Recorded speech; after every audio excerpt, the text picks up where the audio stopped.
পাকিস্তান আজ ভয়াবহ বন্যার মুখোমুখি। টানা অতিবৃষ্টিপাতের কারণে দেশের বহু এলাকা পানির নিচে তলিয়ে গেছে। পুরো গ্রাম, শহর, রাস্তা, ব্রিজ, ফসলের জমি সবকিছু যেন এক মুহূর্তে লণ্ডভণ্ড হয়ে গেছে। মানুষের ঘরবাড়ি ভেসে গেছে, হাজারো পরিবার আশ্রয়হীন হয়ে পড়েছে। কেউ মাথা গোঁজার ঠাঁই হারিয়ে খোলা আকাশের নিচে দিন কাটাচ্ছে, আবার কেউ বা স্কুল, সরকারি ভবন কিংবা অস্থায়ী ত্রাণ কেন্দ্রে আশ্রয় নিতে বাধ্য হয়েছে। এই বন্যায় সবচেয়ে বেশি ক্ষতিগ্রস্ত হয়েছে গরিব কৃষক পরিবারগুলো। বছরের পর বছর ধরে কষ্ট করে ফলানো ধান, গম, ভুট্টা, সবজি সব একসাথে ভেসে গেছে। একদিকে মাথার উপর ছাদ নেই, অন্যদিকে খাদ্যের সংকট। পানিবন্দী মানুষের কাছে পৌঁছাতে পারছে না পর্যাপ্ত ত্রাণ সামগ্রী। অনেকে কয়েকদিন ধরে না খেয়ে আছে। সবচেয়ে দুঃখজনক ব্যাপার হলো শিশু ও বৃদ্ধদের অবস্থায় সবচাইতে করুণ।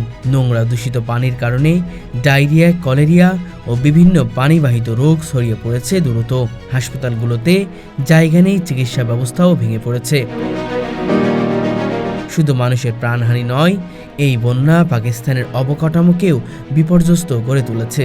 বিশেষজ্ঞদের মতে এই বন্যা পাকিস্তানের জন্য এক বড় অর্থনৈতিক ধাক্কা। একদিকে কৃষকদের বিশাল ক্ষতি, অন্যদিকে শিল্প কলকারখানা কার্যত ব্যাহত হওয়ায় দেশের অর্থনীতি চরম দুরবস্থায় পড়েছে।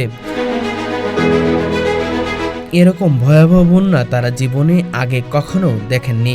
আজ পাকিস্তানের জনজীবন এক ভয়াবহ দুর্যোগের মুখোমুখি দাঁড়িয়ে আছে।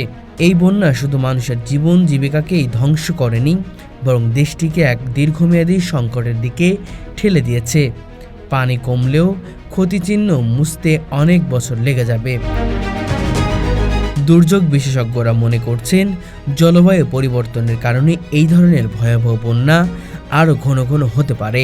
তাই পাকিস্তানের জন্য এখন সবচেয়ে বড় প্রয়োজন হচ্ছে দুর্যোগ মোকাবেলায় টেকসই ব্যবস্থা গ্রহণ করা, যাতে আগামী প্রজন্মকে এমন মহাবিপর্যয়ের মুখোমুখি না হতে হয়।